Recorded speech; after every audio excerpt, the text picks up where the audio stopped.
Now, I think it's fair to say that I have rather a complicated relationship with the Lord of the Rings franchise. Now, I did actually go and see the three Hobbit films that came out between 2012 to 2014. Went to see those with my family. And growing up, we did actually have two games from the Lord of the Rings on PlayStation 2 for years. One of those being The Third Age from 2004, and the other being the 2003 Hobbit game, which I do actually remember playing, although I don't think I ever actually completed.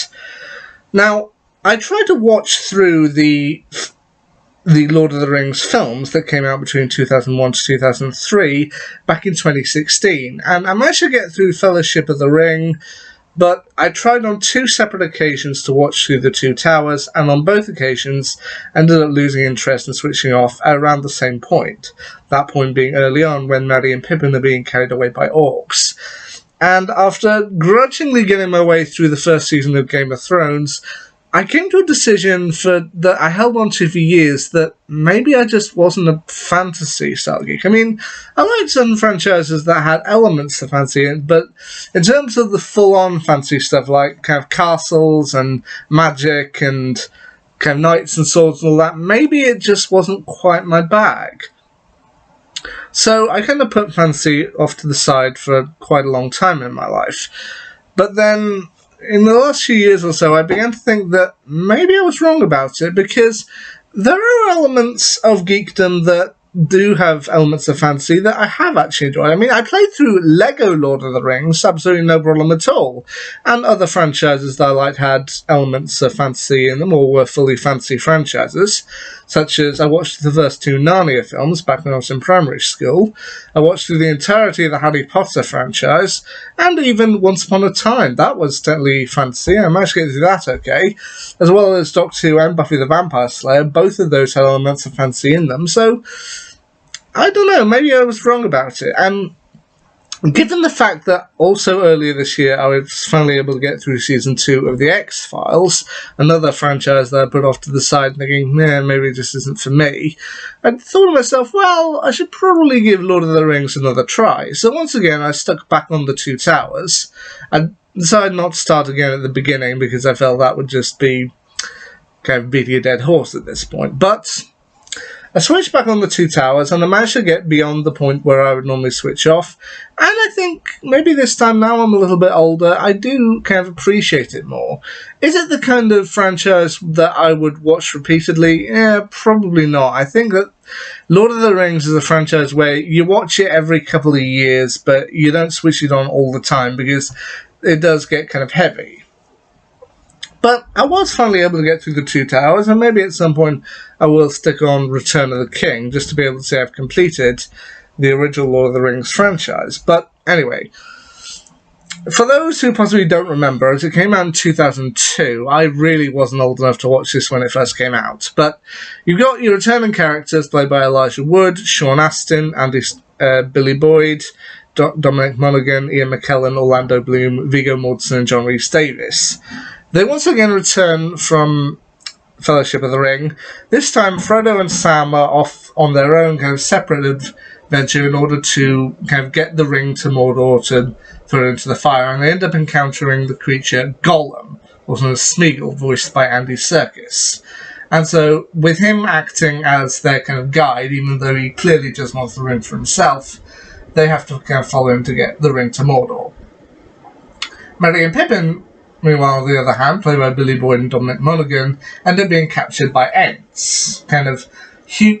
While they manage to escape the orcs, they end up being discovered by Ents, kind of giant, magical, kind of tree beings. To which, when I said that I'd not actually managed to get through The Two Towers and switched off when they were being carried away by orcs, a friend of mine said, "Oh, so you didn't get to the part about the talking trees? That's like one of the best bits." To which, watching this through, I do like the talking trees. And meanwhile, the rest of the team, i.e. Gandalf the White, Legolas, Aragorn, and Gimli, they end up having to travel between multiple kingdoms and eventually to Helm's Deep in order to try and save the people of Middle-earth from the control of Sauron and Saruman, played once again by Christopher Lee. who does do a great job here. The only thing that does slightly bug me about this film is I remember there's like one or two shots, I think they're in kind of the first half of the film, like the one I was watching was the extended edition, and it's split between two DVDs, and I remember during the first half there were one or two shots that kind of just took me out of the adventure, and it's like I don't feel I'm looking at an action adventure fantasy movie. I'm looking at a travel documentary for New Zealand. Just the one or two shots of the forest where I felt this doesn't look like kind of an epic fantasy. This looks like kind of trying to show how beautiful New Zealand is, which New Zealand is a very beautiful place, but I don't know, those two shots just took me out of it. And I will admit that now that I'm older, there are kind of elements of it that I've come around. As I said, I struggled to get into this film twice, but now that I've finally actually got through, I am beginning to understand why people hold these films in such high regard.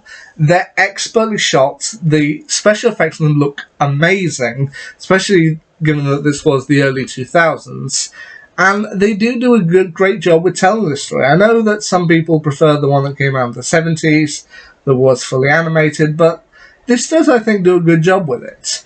So, would I say Lord of the Rings is one of my favourite franchises? Well, I don't know if I can go that far. But it did make me reconsider my stance on fantasy. Like, did I really dislike fantasy as much as I thought I did? No, because there are some franchises that I've seen that had elements of fantasy that I did like. Stuff like Narnia, Harry Potter, Once Upon a Time. So it did cause me to re-examine my stance, and maybe someday soon I will put on Return of the King, and then I can say I've watched through the Lord of the Rings franchise at least once. I can't necessarily say it's going to be one of my favourite films, but you know what? As I think with my favourite films, they're ones that you can watch repeatedly and just have a good time with. This, for me, I think would be a little heavy. It was just like, I don't know if I can watch this twice in 1 year, whereas with some of my other films, I could stick them on one day, stick them on the next month, and still have a good time. I don't know if I'd be able to watch these again for like a year afterwards, because it's a lot of information just to take in.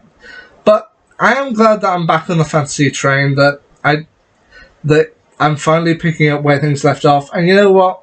I'm glad I saw The Two Towers. What do I think of Return of the King? Well, we'll just have to wait and see with that. But for the time being, I can definitely say The Two Towers, I'm glad I finally got through it, and it's much better than I previously gave it credit for. Anyway, until next time, see ya.